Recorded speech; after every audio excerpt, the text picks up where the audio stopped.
In previous episodes of Season 8 Bookish Mind, we covered all chapters of The Fine Art of Small Talk by Debra Fine. But what if you missed some, or just want a concise refresher on transforming awkward silences into engaging dialogues? Yeah, maybe you just need the highlights again. Exactly. Welcome to Bookish Mind, Season 08, Episode 17, where we're offering a special bonus wrap-up summarizing the entire transformative message of Debra Fine's seminal work, The Fine Art of Small Talk. That's right. Today we're taking a deep dive into the very essence of human connection, really, Yeah. guided by someone who knows its intricacies intimately, Debra Fine. Mm-hmm. And her journey isn't just a roadmap for becoming a better conversationalist. It's a profound story of personal transformation that reveals just how universal this struggle truly is. Okay, let's unpack this. It's almost ironic, isn't it? Debra Fine, the small talker extraordinaire, as she's now known, she didn't start that way at all. Not even close. She describes herself as a nerdy engineer, burdened with truly poor social skills, like constantly embarrassed by her own conversational ineptitude. Imagine that the very person who now teaches the world how to talk once dreaded every single social interaction. It's fascinating, and what's truly interesting here is how her early life kind of laid the groundwork for this struggle and, eventually her mission. Right. As a child, she was overweight and quite reticent, often feeling invisible, sort of pushed to the back of the class. Oh, wow. She recounts a particularly painful memory from third grade, being excluded from her birthday party alongside only one other overweight girl. Ouch. That's harsh for a kid. Yeah, that profound sense of rejection caused her to withdraw even further, retreating into a world she understood and controlled, which was, the world of books. Mm-hmm. A safe space. Exactly. It's clear she simply didn't learn how to make or keep friends, nor how to navigate the seemingly simple dance of peer conversations back then. And you can see how that childhood experience directly influenced her career choice, right? She gravitated towards engineering. A field where, let's be honest, the demand for spontaneous, fluid conversation is remarkably low. Right. You can be brilliant without being chatty. Totally. She could excel at technical presentations, answer complex questions with ease, because those tasks demanded competence and logical answers. But then came the industry conferences, the professional meetings. Ah, the dreaded mingling. The mingling and networking with colleagues and clients. It was, as she puts it, pure panic. I can only imagine. Precisely. She had one opening line and one line only. What do you do? The classic. The classic dead end, often. And without fail, after that brief exchange of career notes, the conversation would inevitably just sputter to an agonizing halt. Yeah, silence. She genuinely had no idea how to keep it going. This debilitating reality led her to skip every social function she possibly could. Avoidance, yeah. And for the ones she couldn't avoid, she'd arrive late, leave early, and in between, just pray for some kind soul with better social graces to rescue her by initiating a conversation. Wow. It paints such a vivid picture of how limiting and isolating this lack of skill can be for genuinely intelligent, capable people. So she was stuck in this pattern for years. What finally became the catalyst for her to change? What kicked things off? Well, it wasn't a single lightning bolt, but more a combination of personal breakthroughs. She talks about losing 65 pounds, which understandably gave her a significant boost in self-image. Sure, that helps. But the true, undeniable turning point came around age 40, after her divorce. She realized with stark clarity that if she wanted to meet new people and experience a richer social life, acquiring better social skills was no longer an option, but an absolute urgent necessity. Ah, okay. The motivation became really strong then. Exactly. She convinced herself that if so many people were doing it well, it couldn't be rocket science. Her immediate goal became deceptively simple. Just figure out how to keep a conversation going for longer than 5 minutes. Just 5 minutes. Okay, and here's where it gets really interesting, the pivotal Rex story. This wasn't some grand public revelation, but a quiet, almost hesitant interaction at a happy hour. It's such a key moment. It's a gut punch of an insight wrapped in a seemingly simple anecdote. She went to a happy hour, and across the room, a man named Rex kept making eye contact with her. Okay, the eye contact dance. All night, glances were exchanged, but no words. Her friend practically had to push her to go over and say something. Then there. Right. With her heart pounding, she introduced herself.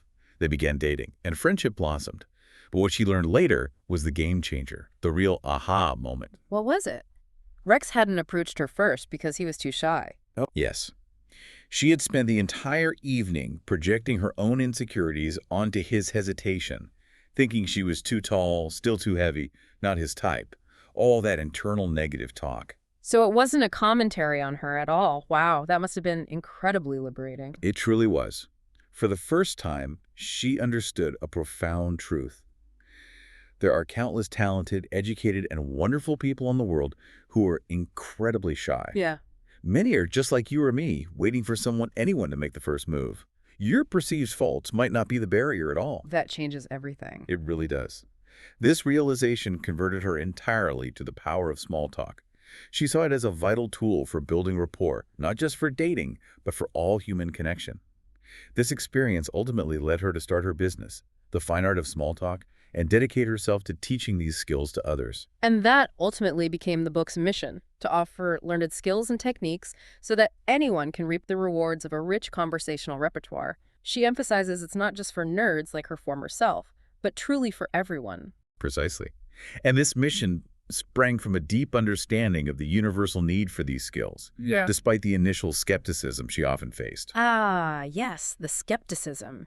She mentions encountering executives who kind of scoffed at her housewife's trivial initiative to overcome boredom. Yep. Bit condescending. Very. Yet those very same prestigious titles would then make clandestine calls for assistance, too embarrassed to admit their desperate need for help. Ah, the irony. It really highlights a pervasive, often hidden issue, doesn't it? This misconception that social skills are just innate or somehow less important than technical prowess. Absolutely. But Debra Fine's work illustrates that struggling with small talk spans across all demographics, from top to bottom. She's encountered salespeople who are masters of formal presentations but freeze at networking events. Right. Teachers who chat easily with students but are stumped by parents at school functions, and even harried stay-at-home moms who feel isolated at social gatherings. It's everywhere. You even mentioned a physician who closed his practice because of this lack of conversational confidence. That's a huge, tangible impact. Indeed. Despite being a gifted healer, he lacked the skills to garner new patient referrals, ultimately leading him to join an HMO. This isn't just about personal discomfort. It has tangible career-defining consequences. Makes you wonder how many other people are silently suffering the same fate. It really does. So, what does this all mean for you, our listener? What's the profound ripple effect of becoming a good conversationalist that she talks about? That's the crucial question, isn't it? And the ripple effect is, frankly, profound and often underestimated. It's not just about avoiding awkward silences. Oh, It's about fundamentally reshaping your social and professional landscape. Becoming proficient in small talk can bring new people into your network of friends and colleagues, transforming previously dreaded social events into genuine opportunities for joy. Okay. It creates pathways for new opportunities that you might literally never have imagined. Debra poignantly reminds us of Rex, who met an early death in a car accident. Oh, that's sad. It is. And it serves as a powerful reminder that the risk of initiating a conversation with someone new, however daunting it feels, pales in comparison to the risk of not connecting, of living a life without reaching out and exploring potential bonds. That's a really moving way to frame it, the missed connections versus the perceived risk. Hmm. Before diving deeper into the how-to, Debra Fine introduces a winning at small talk pre-assessment in the book. It's a great way for you, the listener, to kind of gauge your current proficiency and set a baseline. Absolutely. It's a moment of honest self-reflection. The assessment asks questions like, have I joined or participated in at least one club or group activity this year to develop new business friendships or meet new people? Okay. Or am I conscious of taking turns in most conversations so that I can learn more about others and help them get to know me? That give and take.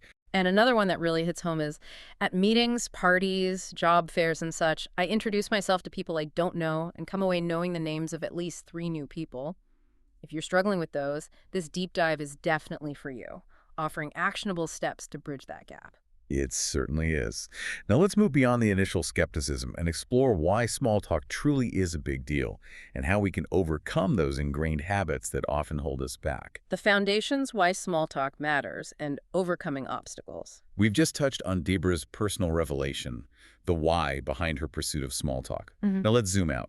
Why, beyond personal discomfort, is this seemingly trivial skill actually a monumental deal in our hyper-connected yet often isolated world? Why is small talk truly a big deal? Well, think of it less as small talk and more as the ignition switch for every meaningful connection. Debra calls it the lowly stepchild of real conversation, yet she asserts its extremely important function. The core insight here is that without this initial, seemingly trivial exchange, you rarely get to anything truly intimate or impactful. It's the essential, often underestimated groundwork for all stronger relationships, whether personal or professional. Right, the foundation. Exactly. People who excel at it are adept at making others feel included, valued, and comfortable, which is crucial for closing deals, fostering romance, or making lasting friendships. This sounds a lot like what Mark McCormack, the sports management pioneer, observed.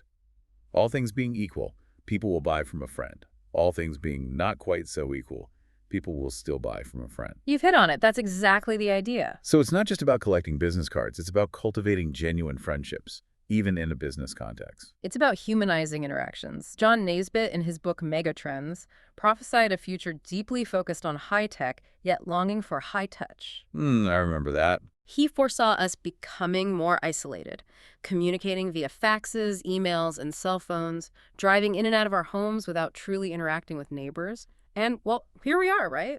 Isolated in our niches, our cubicles, our highly curated lifestyles. His prediction feels remarkably prescient today. Yeah, it really does. And then came real-world events that powerfully underscored this longing for connection, like the post-911 scenario she mentions. Yes. Debra Fine recounts a pilot at Denver International Airport on the weekend after September 11 having to instruct his passengers to introduce themselves and learn about each other. Wow, the pilot had to tell people to talk. Can you believe it? Yeah. It painfully highlighted how, as a society, we had lost the simple art of conversation, how accustomed we had become to respecting each other's space to the point of isolation, or perhaps just fearing rejection. Yet, this shared national tragedy amplified our profound longing for connection, paving the way for a revival of conversational art. It showed us we fundamentally need to connect. So it's not just a nice-to-have skill. It's a fundamental human need. And Fine says there are two primary objectives to become a better conversationalist. What are they? Okay, the first, and arguably most challenging for many, is take the risk. Okay. It is your responsibility to initiate conversation with a stranger. You cannot simply hope others will approach you. Even if you're shy, you must make that crucial first move. Easier said than done sometimes. Oh, for sure. The fear of rejection is certainly real, but as she wisely puts it, there are far more dire consequences in life than a polite rejection at a networking event or a social function. The risk of not connecting is often far greater. That puts it in perspective. And the second one is equally vital. Assume the burden. Yes, that's assume the burden. It means it's your responsibility to come up with topics, remember names, introduce people, and actively alleviate awkward pauses. Okay, do the heavy lifting. Pretty much. Most people in social settings secretly hope others will do these tasks, putting the onus on someone else. But Fine argues that the burden of ensuring comfort and flow in the conversation falls squarely on your shoulders. When others feel comfortable in your presence, they're significantly more inclined to do business with you, socialize with you, or simply enjoy your company. Right. This creates an inviting atmosphere around you. That truly makes so much sense, especially connecting it to the economic and personal value. Think about choosing a doctor, a financial planner, or even a hairstylist. It's rarely just about their technical skill, is it? Not at all. Fine explains that people spend money for two primary reasons: to solve a problem or fill a need, and to gain good, positive feelings. Ah, the feelings part. Yes. A good conversationalist consistently evokes those positive feelings. She uses relatable examples. A neighbor who sticks with her bank despite better deals elsewhere simply because she likes the people there. Okay, I get that. Or a friend who drives across town to his old vet because he truly likes and trusts that particular vet. It's about the human element, that connection. So, positive feelings clearly drive decisions, and small talk is integral to establishing that crucial rapport. It humanizes relationships. A minimal amount of pleasant small talk makes prospective customers remember you over your competitors. It's a tough, fast-paced world, often filled with bad news, and people profoundly appreciate feeling acknowledged, heard, and significant. This applies across the board, from a senior executive choosing a supplier to a parent picking up groceries. It's about genuine human connection at every touch point. Beyond business, how does small talk extend its impact into our daily lives? You mentioned kids earlier. Its impact is incredibly wide-reaching. It improves communication with children, changing how is school, from a typical one-word fine to an actual engaging dialogue. The holy grail for parents. Right. It fosters cohesive teams in a workplace, enhances leadership qualities, significantly reduces social anxiety, and fundamentally boosts personal confidence. Debra Fine describes it as the verbal equivalent of that first domino. Oh, I like that. Yeah, it starts a chain reaction with wide-ranging positive implications for every aspect of your life. It's about maximizing opportunities and transforming dreaded social obligations into truly successful and enjoyable interactions. It's abundantly clear that small talk is a big deal. Now, let's get into what often holds us back. Part 2 of the book is brilliantly titled, Get Over Your Mom's Good Intentions. That sounds like some deep-seated habits we need to actively unlearn. It absolutely is. Many of us carry ingrained childhood messages that, while undoubtedly well-intentioned for our safety and manners as kids, now actively hinder our adult conversational skills. Like what? Messages like, good things come to those who wait, silence is golden, wait to be properly introduced, and the big one, don't talk to strangers. Debra Fine systematically debunks each of these myths for effective adult interactions. Okay, let's start with don't talk to strangers. That one's hardwired into so many of us from a young age. It feels risky. And it was good advice then. But for safe situations now, Fine stresses, you must make it a point to talk to strangers. They are not threats. They are potential friends, long-term clients, valued associates, and crucial bridges to new experiences and other people. So opportunities, basically. Exactly. There is no other way to genuinely expand your network in your personal world. You have to actively challenge that old programming and start thinking of strangers as people who can bring new, enriching dimensions to your life rather than something to be feared. And wait to be properly introduced. And that's another big one, isn't it? Especially at social gatherings where you might feel frozen waiting for the host. It's a classic trap. Fine humorously recounts being left standing next to the shrimp cocktail at a holiday open house because the host was simply too busy to properly introduce her. Been there too. The truth is, hosts rarely make meaningful introductions. People expect you to mingle, introduce yourself, and take the initiative. She wisely quotes Babe Ruth, "Don't let the fear of striking out get in your way." Good quote. Even your closest confidant was once a stranger. It's about taking that initial risk. She shares a poignant poem, Thoughts from a New Member, which perfectly encapsulates the isolation new members can feel in organizations when established members don't actively reach out. It's a powerful call to action for all of us. That poem is such a powerful reminder of how simple acts of connection can make a world of difference. So what about silence is golden? That's a classic piece of advice, often seen as polite. Polite, maybe, but it's a costly misconception in adult professional and social life. Debra Fine learned this early in her engineering career. Her colleague with the exact same credentials and work quality got promoted over her, precisely because the colleague was outgoing and conversational, making her visible to executives and other departments. Visibility matters. Big time. Debra, being silent, was not visible. Even more impactful is her story about Bob, a senior vice president. Her shyness around him, her inability to engage, was perceived as arrogance, Ooh, not good. costing her a significant business opportunity when she later tried to sell him services. Shyness and haughtiness, though worlds apart in intent, can look identical from the outside, and people rarely give the benefit of the doubt. Silence, she warns, can cost you dearly. Wow. Misinterpretation is dangerous. And finally, good things come to those who wait. That's one of my personal favorites for procrastination. She flips it right on its head for adult success. Good things come to those who go get them. Love it. Waiting, she argues, leads directly to lost time and missed opportunities. We often fall into the comfortable habit of seeking out known people at events specifically designed for new contacts simply because it's less threatening. The comfort zone trap. Totally. She highlights the wallflowers at singles events who spend the entire evening talking to friends they arrived with, completely missing the entire point of the event.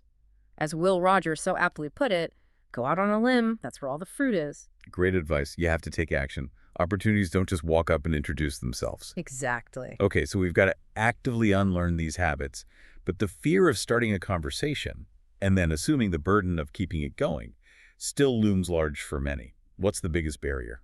It's true. The fear of starting a conversation with a stranger is often cited as the second biggest social fear in America, right after public speaking. That's huge.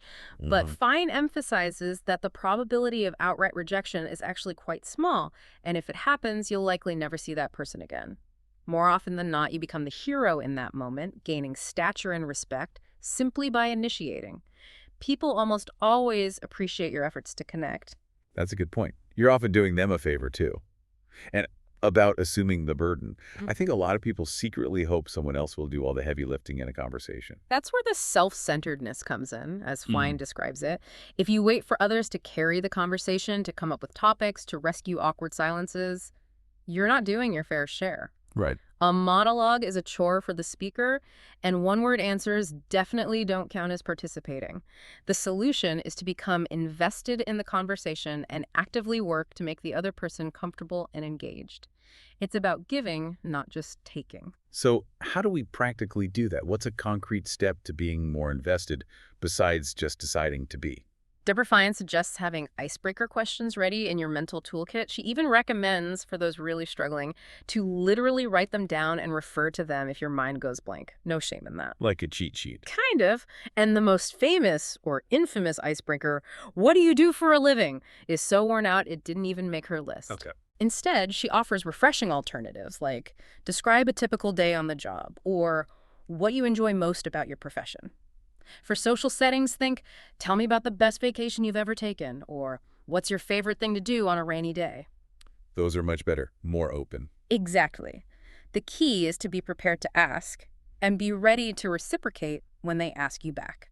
The art of initiation and connection. That's practical advice you can implement immediately. Now, into part two, the art of initiation and connection.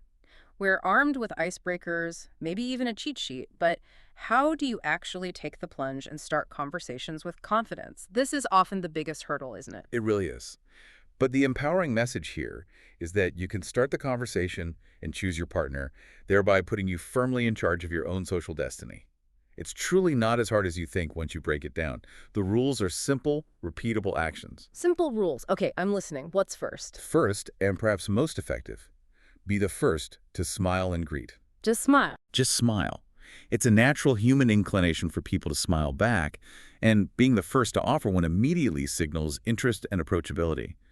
She suggests practicing this in low-stakes settings, like walking through a mall and greeting 10 strangers or 3 shoppers at a grocery store, until it feels completely natural. Okay, practice makes perfect. It's a small act that yields big returns in making you feel more comfortable doing it. And then make eye contact. Seems obvious, but maybe not always easy. Right. It's the absolute beginning of rapport. Without it, you're just talking at someone, not with them. She shares the story of her friend Barb, who ran for city council. While other candidates sat on the dais, Barb mingled, actively looking people in the eye and asking, "What's your name?" Emphasizing your The emphasis makes a difference. big difference. That simple act, coupled with genuine eye contact, made people feel important and fostered an immediate, memorable connection. Which leads us nicely to what's in a name, and more importantly, remembering it. This is probably the single most important rule she talks about for building rapport, isn't it? It is huge. And the advice is brilliantly simple. Repeat the name in your greeting. Nice to meet you, Debra. Then, immediately use the person's name again in conversation, perhaps in a question or comment. Okay, use it right away. Yes. The trick is to focus intensely on their name, repeat it in your head or subtly aloud, and then formulate your reply, rather than letting your mind get distracted by what you're going to say next. It forces that crucial memory connection. But what if you forget? That's my biggest fear and often leads to avoiding someone later. Total blank. Confess, she says. Don't try to fake it. Just admit it. Yes. It's far better and more respectful to say, "Excuse me, I'm so sorry. I'm not sure I got your name. Please remind me." She illustrates the impending disaster of forgetting a key client's name when your boss approaches for an introduction.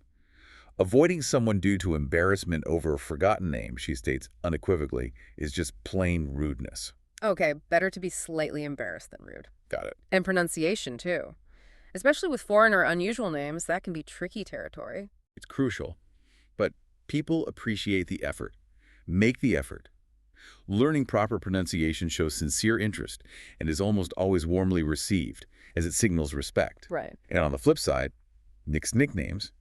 If someone introduces themselves as Michael, do not call them Mike without explicit permission. Debra Fine herself talks about her aversion to Debbie. I can relate to that. Right. And the woman who literally changed her name to Julia because of people shortening her name without asking. Using people's proper names, even for support staff like a secretary named Catherine, shows respect and makes them feel special. It can have surprising benefits, like a FedEx clerk canceling late fees because she felt genuinely appreciated as Catherine, not Kathy. Wow, details matter. So, It's better to give than to receive. Applies to names too, right? Always offer your own name, even if you think they should remember it. Exactly. It's a random act of kindness, really.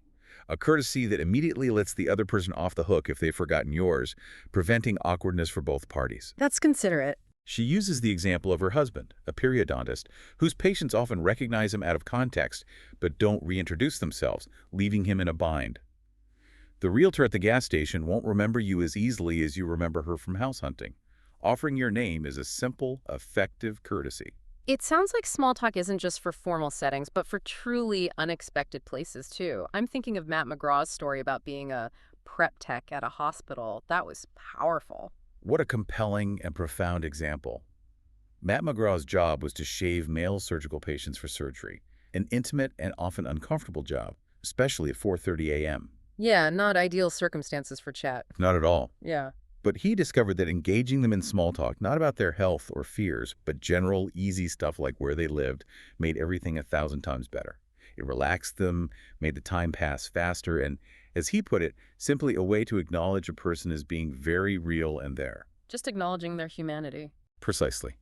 His patients ended up talking more to him than their doctors and nurses combined. It highlights that small talk isn't always about having an agenda, but about acknowledging presence and shared humanity, creating comfort in unexpected spaces. That's a powerful demonstration of how genuine connection can transform even the most difficult interactions.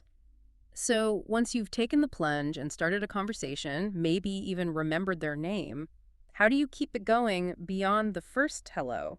Okay, the first strategic step is to find the approachable person. Look for individuals who make eye contact, aren't actively engaged in another conversation, or are solitary, sitting alone getting food. The lone wolves. Kind of. These people are often intelligent, interesting, welcoming, and crucially shy themselves, waiting for someone like you to initiate. They will often metaphorically herald you as a savior for breaking the ice. Okay, so target the approachable ones. And once you've found them, how do you keep the ball rolling beyond just a simple, what a beautiful day, which can die quickly? Right. You use statements with questions. Instead of just simple exclamations that end a dialogue, turn them into direct invitations for continued conversation. For instance, instead of "what a beautiful day," add "what's your favorite season of the year?" Ah, tack on a question. Yes. Or for "this is a wonderful restaurant," ask "what is your favorite restaurant? Why?" This ensures the conversational ball is tossed back to them, encouraging a response that can lead to further discussion. Keeps it alive. I remember the book even talks about something as wild as what's your sign actually working. How on earth did that work? It's the "what's your sign" anomaly. Fine recounts a national news show experiment where a reporter used that infamous 1970s line with a hidden microphone. And remarkably, it worked. Seriously. Seriously. Because the gentleman showed genuine interest in her response, and the woman was open to engagement. It's not the magic words themselves, it's the effort and sincere interest that truly count. When you demonstrate that genuine interest, people feel special, acknowledged, and are naturally more inclined to keep talking to you, regardless of the initial prompt. So really, it all comes back to those 4 foundational steps we talked about earlier, right? The core actions. Yes, those are the 4 steps to an excellent chat that underpin everything. Make eye contact, smile, find that approachable person, and offer your name and use theirs. These are the fundamental actions that, when consistently applied, will lead to conversational success. It still feels like a hurdle for many people to get over the idea that they have nothing in common with a stranger, especially given apparent differences, background, age. Debra Fine uses a great analogy for this. She uses the onion analogy, and it's a powerful visual. People often make the mistake of allowing perceived differences, gender, ethnicity, social status, generation, occupation, to bias them against engaging in conversation. They judge too quickly. We do.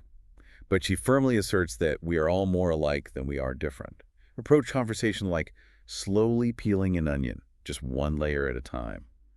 You'll be truly amazed by how interesting and worthwhile it is to discover common ground and talk with a stranger, uncovering shared experiences and perspectives. And she has a personal anecdote that perfectly illustrates this, the Elizabeth, Colorado log house story. That was amazing. It's fantastic and truly highlights the unexpected connections that can emerge. At one of her first seminars, she met Bob, a Motorola engineer, who mentioned he'd just moved to Elizabeth, Colorado. Debra, on a whim, mentioned she used to live there too. Okay, small world. Yet smaller. Through a few more exchanges, they discovered Bob now lived in her former home, the very log house, at a 120 Overlook Road. Get out. That's incredible. Isn't it? Because she took an interest in a seemingly minor detail, it led to this incredible connection and a subsequent visit with her kids to their old home, which they were too young to remember. It truly shows how simple curiosity and taking an interest can lead to surprising and deeply enriching connections. So we've covered starting conversations from scratch, but what about breaking into existing conversations? That's a whole other level of social maneuvering, often intimidating, right? Walking up to a group.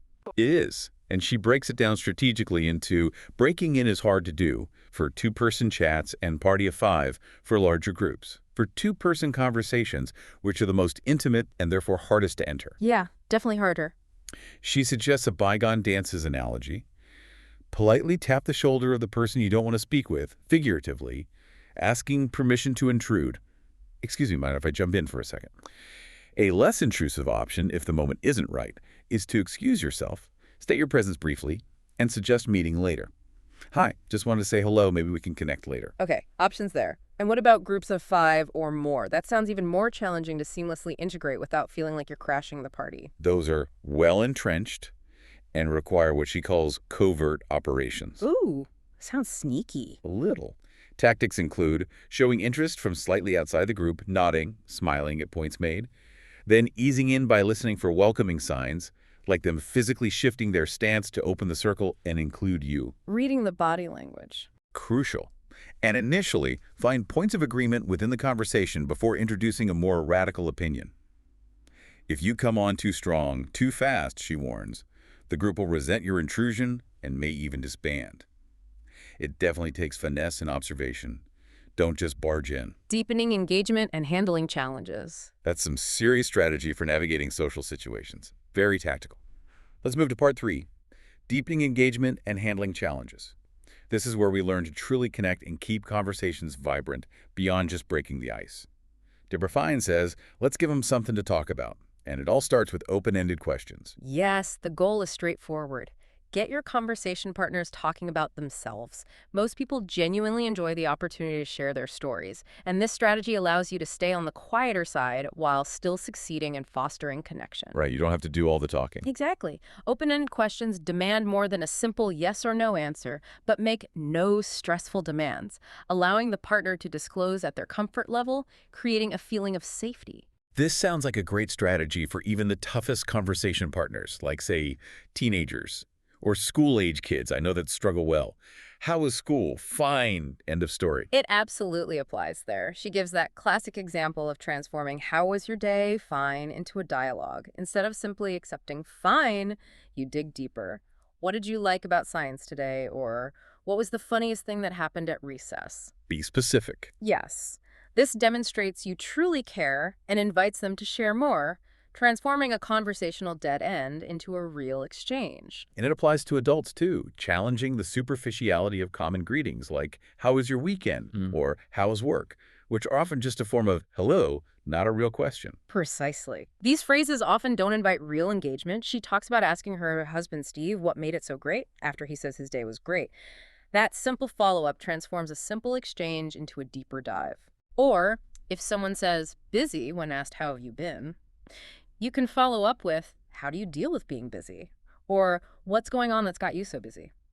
It's about showing genuine interest and inviting elaboration. Yeah, showing you actually want to know more than just the one-word answer. She even shares an anecdote about an aerospace executive who transformed a brief, pretty good email response into a detailed one simply by sending a follow-up email that asks, I'm really interested. How has it been for you? That little bit of extra effort. It's about moving past the cliche and into true, interested inquiry.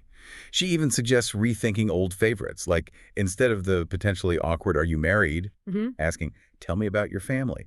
It's less intrusive and more inviting. Much more inviting, yes. And for business functions, she recommends preparing fail-safe questions beforehand, such as what separates your firm from the competition, or what do you see as the coming trends in your business? Having ammo ready. Exactly. The idea isn't to rapid-fire ask them all, but to feel prepared and confident, ensuring you always have a relevant question to spark discussion if things lull. Now, a concept I found really helpful was free for the taking, leveraging free information. What does that mean exactly?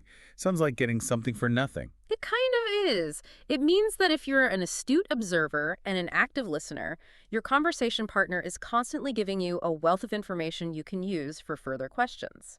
This includes, first, the obvious answers to your open-ended questions. Okay, the stuff they actually say. Right, she gives her own example. If you ask her about working in product planning for AT&T, and she responds, I was in R&D in Buffalo, New York, where I'm from, and I hated it. I hated being an engineer. They don't even make pocket protectors for women. Oh. That single statement is a goldmine of free information. You can then ask about Buffalo winters, why she hated engineering, or even the pocket protector comment. One piece of information can yield multiple follow-up opportunities. Don't just jump to your next question. That's brilliant. So just listening for the nuggets. What other sources of free information are there that we often overlook? Things they don't explicitly say. Appearances are a huge one. Lapel pins, team apparel, new hairdos, a book or magazine they're holding, even a cast on a broken limb. These are visual cues that are free conversation starters. Right. Things you notice. It looks like you might be a fan of the Denver Broncos, or I see that you ran the race for the cure. What other races have you run? Simple observations that show you're paying attention. And their surroundings, too, offer clues, like in their office or home. Absolutely. Office and home decorations are prime opportunities. Diplomas, trophies, art, photos, what made you choose the University of Michigan, or tell me about this trophy. And of course, the location and occasion itself provides ample material. At a wedding, how do you know the couple? At a seminar, what brought you to this event? Using the context. Exactly. She recounts holding an elevator for Harry McLean, a best-selling author, and sparking a connection by simply asking if he was there for a class, leading to a new friendship. It shows that context is everything, and just being aware can spark something. It's amazing how a simple observation can lead to such a rich connection. What about behavior? How does that provide free info? Yes, people's speech patterns, writing, or actions can offer subtle clues. Notice if they're left-handed. Is it challenging being left-handed? Or if they have a distinct accent, what part of the world are you from? Okay. She tells a delightful story about a FedEx clerk whose beautiful handwriting led to an unintended icebreaker. A simple compliment that prompted the clerk to share her whole life story and even cancel Debra's late fees. No way. Just from complimenting handwriting. Yep. It demonstrates that the slightest genuine interest can get a conversation going, often yielding unexpected benefits. That sounds like it just takes practice then, a lot of it, to recognize these cues and act on them. Indeed. She sums it up with, fake it till you make it. Skill comes from consistent practice, not innate talent. It's not rocket science or high school geometry. It just takes repetition and conscious effort. Right. It's a learned skill. Totally. She encourages setting a manageable goal, such as starting conversations with a minimum of 3 new people a week, to gradually build comfort and proficiency. It's about building a muscle. So we know how to start, how to keep it going with open-ended questions and free information. But the other half of great conversation is listening. What does hearing aids and listening devices mean in this context? It means that while talking is one half, listening is the equally critical other half. The dilemma is that people listen at about 300 words per minute, but typically speak at only 150 to 200. Oh, interesting. So our brains are faster. Exactly. This excess capacity in our brains often leads to drifting away, thinking about dinner or eavesdropping on other conversations. But, as psychologist Carl Rogers profoundly stated, the biggest block to personal conversation is one man's inability to listen intelligently, understandingly, and skillfully to another person. That's powerful. And Dr. Ann Applebaum's quote about psychoanalysts making a living by listening, that really highlights the profound human need to be heard, doesn't it? It certainly does. So great is our need and hunger for validation that good listeners are prized above almost all else. Listening, she emphasizes, is more than just hearing. It's a deep level of involvement and connection that makes the speaker feel truly valued. Like that story about the little boy Nicholas. Yes, the heartbreaking story of 8-year-old Nicholas, who, despite his dad hearing the facts of his school day, cried, "Dad, you're not listening to me with your eyes." Wow. With your eyes. He wanted to see his dad's engaged response, to feel connected and truly validated, not just fact-checked. So listening is seen, not just heard. What are the key visual cues we should be aware of to show we're engaged, besides just, looking at them? Visual cues are critical feedback for the speaker, signaling you're with them. Facial expressions, head nods, and positive body language are clear ways to show interest. This includes leaning forward slightly, having open arms, relaxing your posture, and directly facing your partner. Body language speaks volumes. Absolutely. And critically, you must maintain eye contact, even in groups of 3 or more, because glancing away can be perceived as boredom or even arrogance. She even offers a trick. If full eye contact is uncomfortable, look between the person's eyes. They likely won't know the difference. Sneaky. Good tip. You should also subtly modify your volume and speed to match your conversation partners, as this creates a subconscious sense of comfort in mirroring. Okay, syncing up a bit. And what about verbal cues? Beyond just nodding like a bobblehead, how do we show we're listening with our words? Verbalize your listening.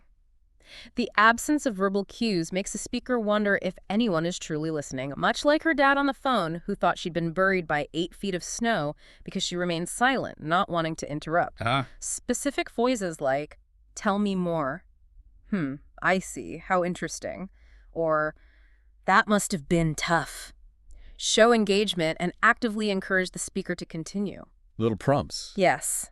These verbal cues are an active way to keep others talking, allowing you to be an engaged participant without having to dominate the conversation yourself. And stating the obvious, paraphrasing what someone has said. That sounds simple, but incredibly powerful for clarity and making sure you got it right. It is. Repeating or paraphrasing what's been said leaves no doubt that you have listened and understood. It's especially useful when disagreeing or discussing complex topics. She uses the classic example of an argument with her husband Steve about household chores. He meant taking out the trash. She meant 50% of all chores. Big difference. Huge. Paraphrasing prevents such misunderstandings. In emotionally charged situations, repeating specifics can even diffuse anger, making the person feel truly heard and validated, which is often what they need most. So it's a tool for connection and de-escalation too. Yeah. But all those cues are useless if your mind is wandering off somewhere else, right? That's mental listening skills, the ultimate test. Exactly. A good listener retains what's been said. She recounts a business lunch where she mentioned her second and current husband, only for the woman to ask minutes later if she was married. Oops. Clear sign of not listening. Total mental disconnect. If you truly cannot remain focused, Debra advises, excuse yourself. Don't just nod and smile blankly. She provides 10 tips for tip-top listening, and among the most transformative are: learn to want to listen, a shift in mindset, become a whole body listener, engaging all your senses, control internal and external distractions, active effort, and generously give the gift of listening, seeing it as a valuable offering. It's ultimately about being present and genuinely attentive. This all sounds like a lot to remember in the moment, especially if you're already feeling a bit anxious. Does Debra Fine have tips for preventing pregnant pauses with preparation, planning ahead? She certainly does. She highlights the common conference lunching scenario where intelligent people stare at their plates, unable to converse, simply because no one was prepared. A good conversationalist prepares in advance, even if it's just a few minutes in the car before the event. Anticipation is key. Okay, so how do you prepare for old acquaintances you see infrequently to avoid that awkward, so what's new, not much trap? You don't let old acquaintances be forgotten. The key insight here is to assume things have changed since you last saw them, rather than expecting them to pick up exactly where you left off years ago. Good point. People change. Exactly. Instead of the dead end, so what's new? Not much. Ask, bring me up to date on, or what's been going on with work since I last saw you? It shows genuine interest in their current life and opens the door for new stories. And for any general conversation, getting a history lesson sounds like a good fallback when you're drawing a blank during one of those pauses. It is. When an awkward silence hits, be prepared with questions about origins or pasts. This can be, how did you two meet? What brought you to Colorado? Or what got you interested in this area? These questions are often comfortable for people to answer and can vigorously reinvigorate a stalled conversation. Good safety net questions. And beyond specific questions, what about preparing for the long haul, like treating a conversation like an interview, in a way? Yes, both as the interviewer and interviewee. You want to have material ready that's relevant to the event or person or just general engaging topics. These interviewing questions help keep the conversation humming. Think. What do you enjoy most about this season? Or, if you could meet any one person, living or historical, whom would you choose and why? Fun ones, too. Right. The worst time to think of something to talk about is when there's nothing to talk about, so prepare beforehand. It's about building a mental reservoir. She even has an exercise she uses in her seminars, the yarn ball exercise, to illustrate the nonverbal part of conversation. How does that work? It's a fantastic, tangible way to demonstrate conversational dynamics. 10 to 12 people sit in a circle, holding onto the yarn as they disclose something about themselves. They then toss the ball to someone else across the circle. Okay. The recipient must ask a relevant follow-up question, then disclose something themselves and pass it on. This exercise teaches true listening, asking appropriate open-ended questions based on what was just said, and crucially, paying attention to body language so the ball won't be dropped. If there's no eye contact or attention, the conversation ends with a noticeable thud, highlighting the importance of engagement. Visualizing the connection, I like that. So we've covered asking questions and listening intently. But what about the other side of the equation, talking about yourself? Now, that's a stretch for many introverts, myself included sometimes. It's what she calls the crucial act of talking about yourself, and it's absolutely essential for genuine give and take. Fine acknowledges it's a stretch for reticent individuals, but she explains that most people who are hesitant fear their lives are too ordinary or they'll appear self-centered. Yeah. Who wants to hear about my boring life? Right. But she counters, most of us are ordinary people, and we're all more alike than we are different, creating commonality in our experiences. Every person, she asserts, has an extraordinary experience to share, whether it's a hilarious event, a once-in-a-lifetime vacation, or a unique challenge they overcame. You just have to find it and be willing to share. And there's limelight etiquette. How to disclose information about yourself without oversharing or making others uncomfortable. That's important. Very. The advice is to start with comfortable and uncontroversial information, peeling the onion one layer at a time, matching the level of intimacy with your conversation partner. Don't dive into the deep end immediately. Right. Gauge the situation. She gives a stark example. If someone casually mentions buying a minivan, it's probably not the time to suddenly share a breast cancer diagnosis, unless the context, like a race for the cure event, makes it organically appropriate. She shares her own Club Med vacation story as an example of sharing something positive and personal that rejuvenated the conversation by stimulating others to share their own travel experiences. Finding relatable hooks. Exactly. You can always share feelings or opinions on books, restaurants, or movies. Safe territory, usually. So there are definitely some speak no evil topics to avoid, too. What are the big no-nos? Absolutely. Fine is very clear on this. Avoid stories of questionable taste. Definitely avoid gossip, current personal misfortunes unless there's real trust. Discussions about how much things cost, generally tacky. And overtly controversial subjects, unless you are absolutely certain where the other person stands or the context makes it appropriate. Tread carefully with politics and religion. Definitely. A nuance with health.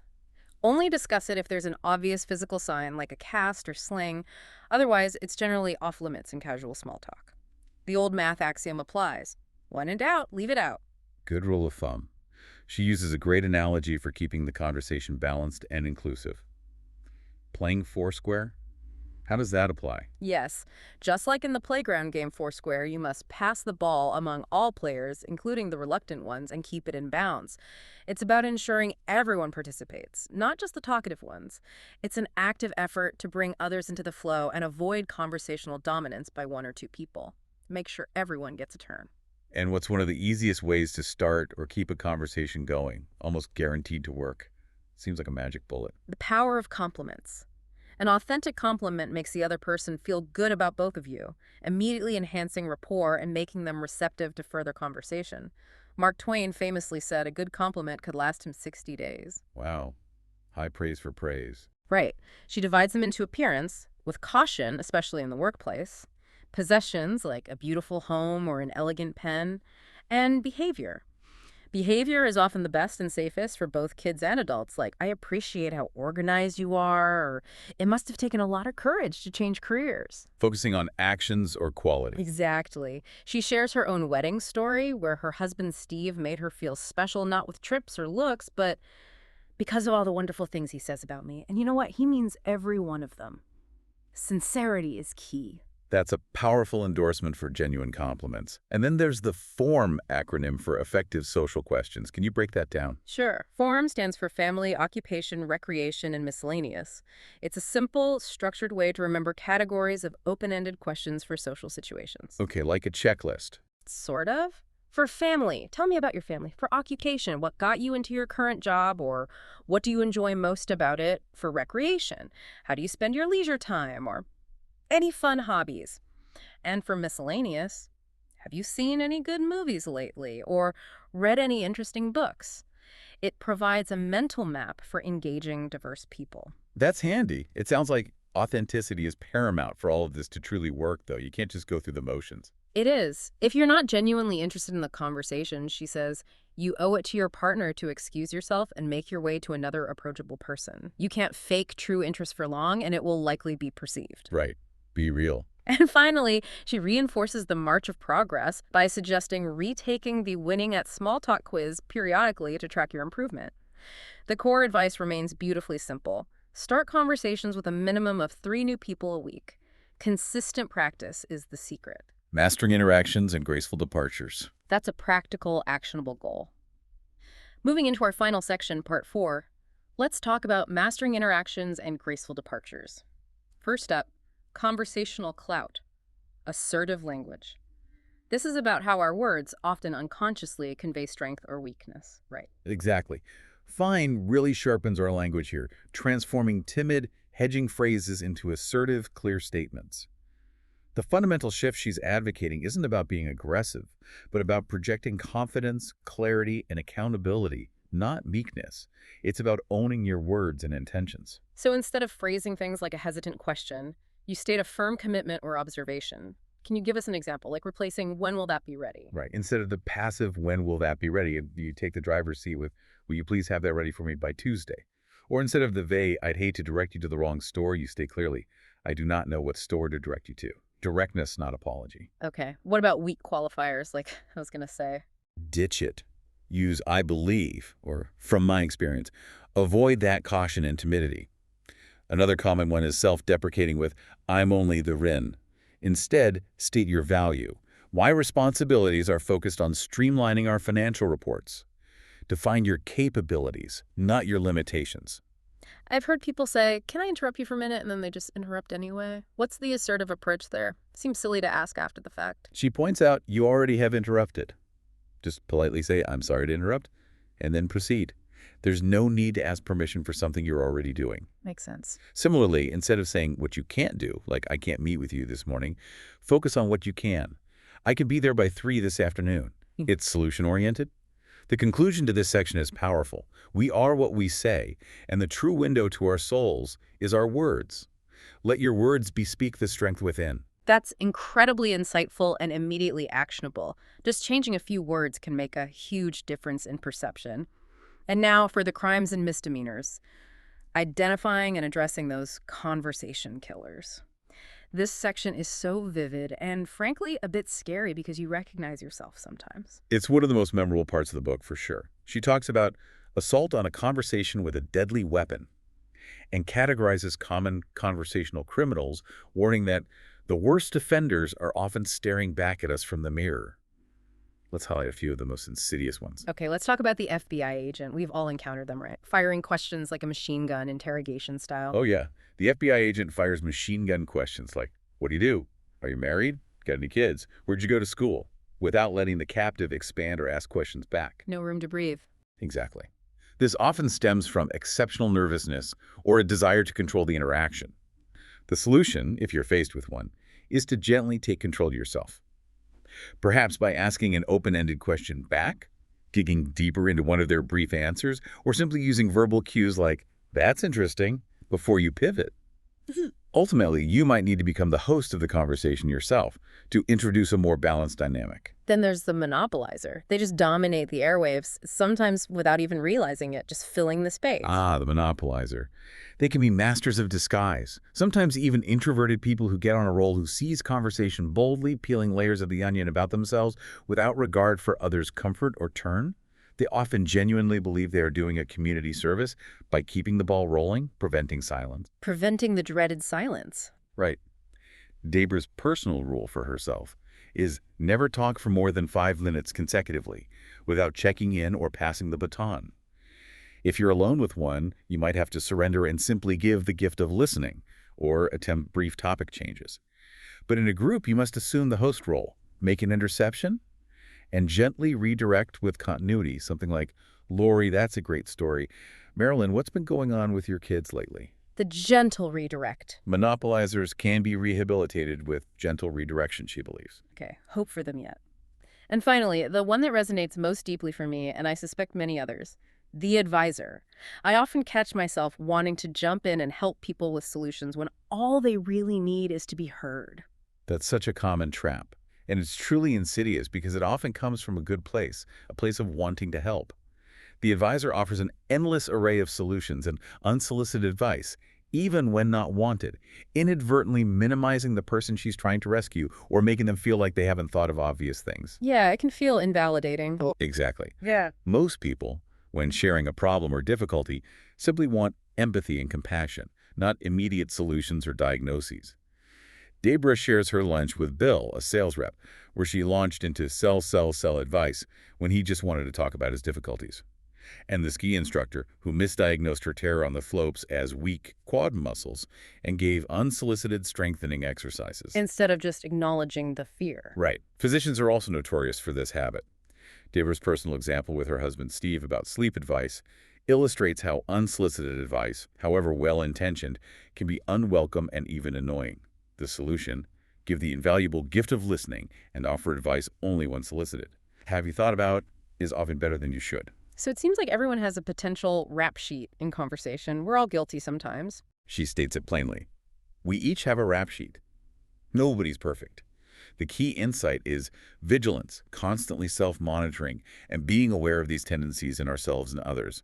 Sometimes, with a truly egregious conversation killer, someone who just won't let up, a quick getaway is the only realistic solution. Which brings us perfectly to the last critical skill, the graceful exit. How do you leave a positive impression when you're done talking without being rude or awkward or just vanishing? It's so important.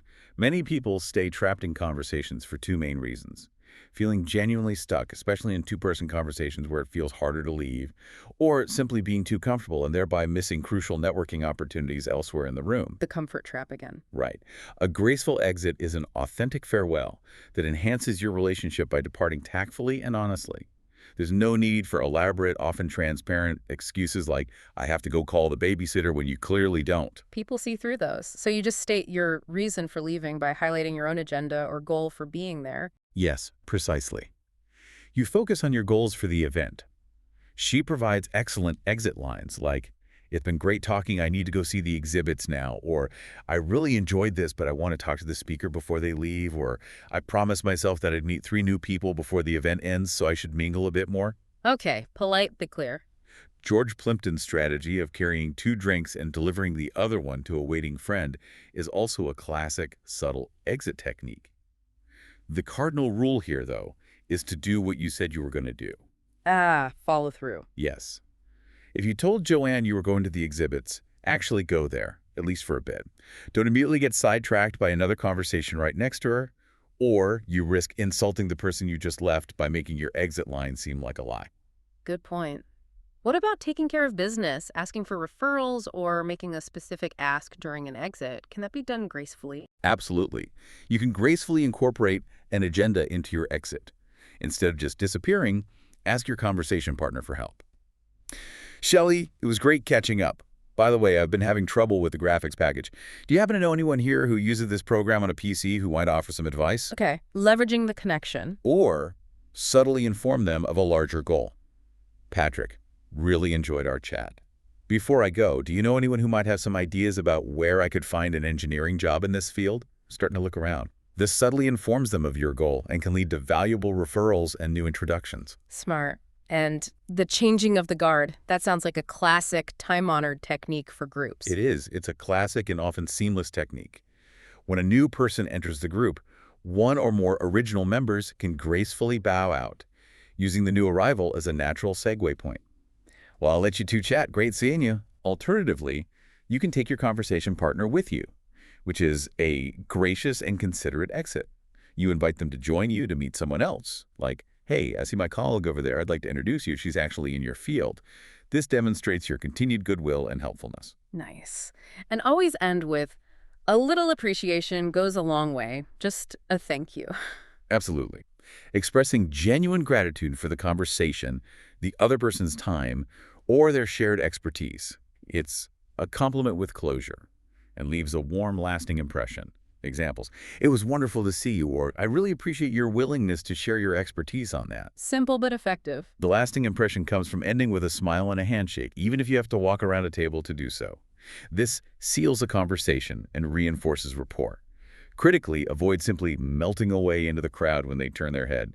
Make a definite end. Right, the slow fade is awkward. And if you want to further the relationship, she suggests you should parting is such sweet sorrow, meaning be the one to ask to see them again. Yes, assume the burden of issuing the invitation.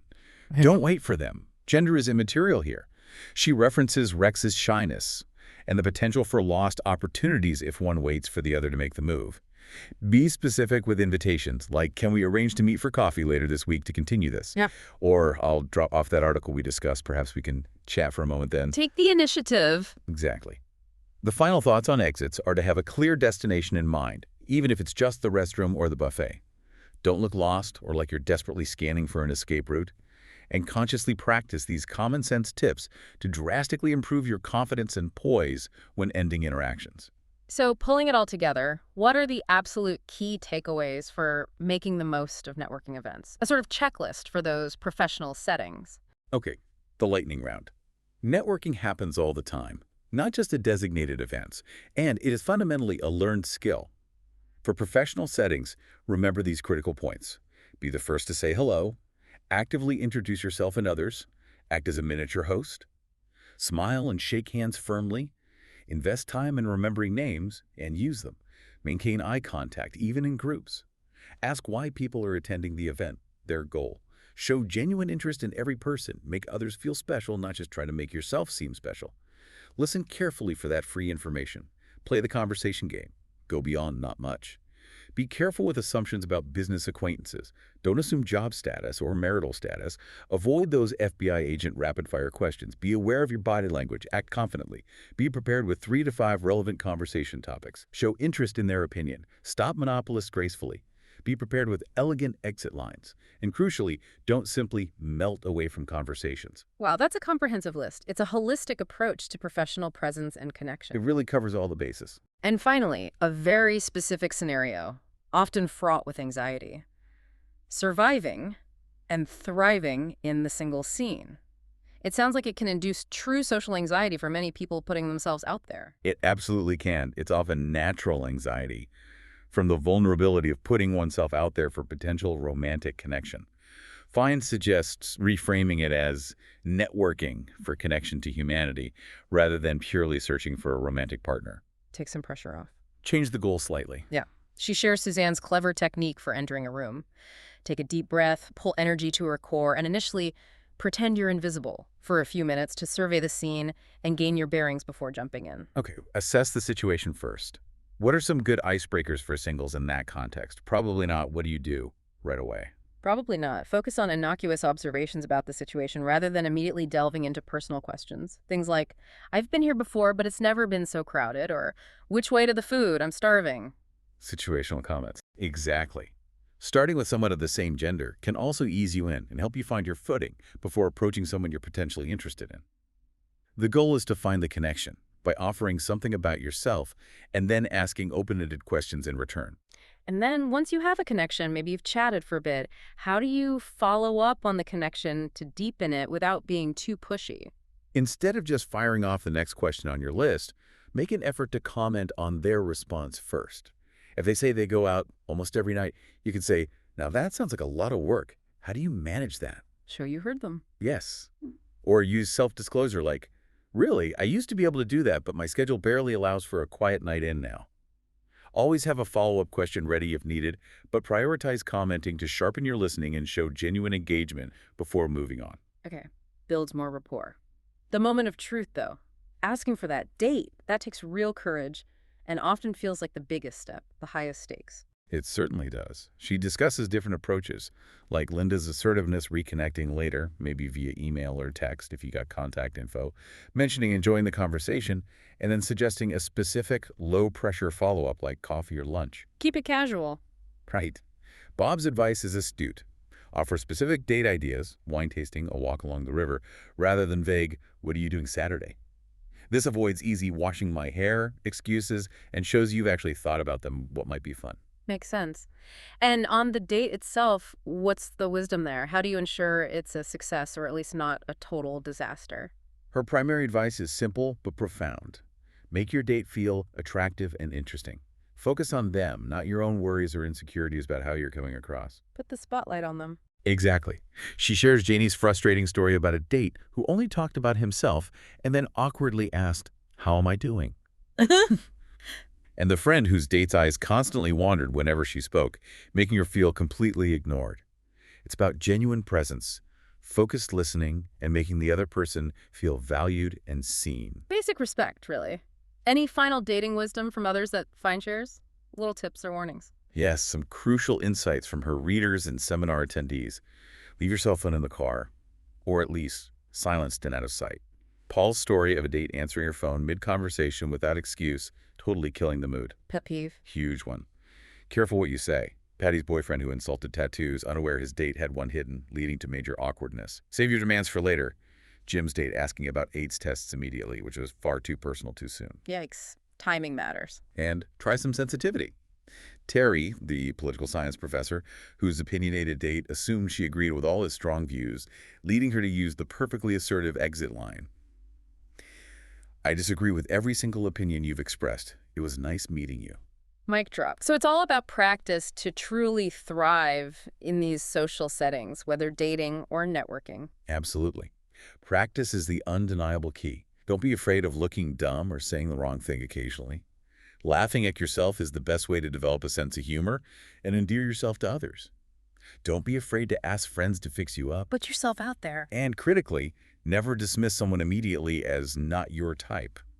They could become a truly great friend or even, as Karen Thomas did for Debra Fine, introduce you to your future partner, like her husband, Steve. Opportunities hide in unexpected places. What a transformative journey she describes. It makes me think of the Wizard of Oz analogy Debra Fine uses to conclude her book. It ties it all together beautifully. It's a perfect encapsulation of her entire message, isn't it? Yeah. Just as the wizard tells the lion, Tin Man, and Scarecrow that they already possess the courage, heart, and intelligence they seek, Debra Fine reassures us, the readers, that we already have the innate capacity for conversational skills. We have it inside us. Exactly. All her trade secrets are now yours. There's no more magic than you already possess within yourself.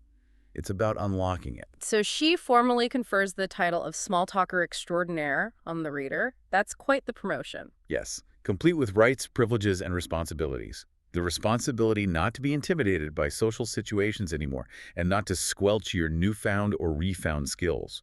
It's about claiming your inherent abilities and putting them into practice. And persistence seems to be the underlying theme, too, echoing that Calvin Coolidge quote she includes. It's paramount.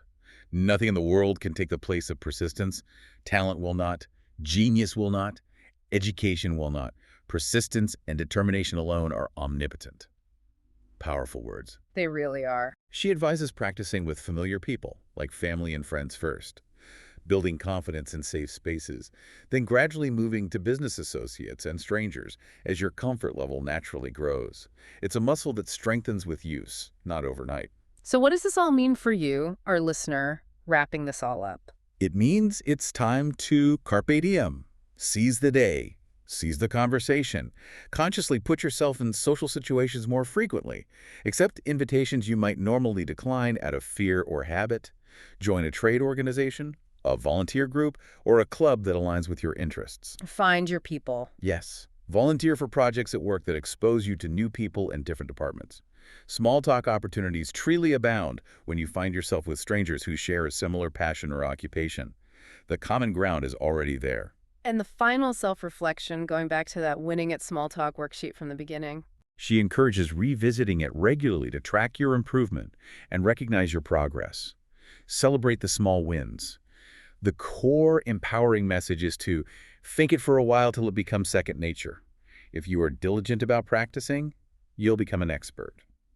It's a skill, not a mystical gift bestowed on the chosen few. What a powerful message about transforming one of life's most common anxieties into a profound source of connection and opportunity. The conscious shift in your conversational habits, however small it might seem at first, can lead to remarkable ripple effect changes in your personal and professional fulfillment. Absolutely. Imagine the doors that could open, the connections you could make, the opportunities previously unimagined, simply by mastering this fine art of small talk. Hmm. What stands out most to you as you reflect on this whole journey through her work? What's the one thing you hope people take away?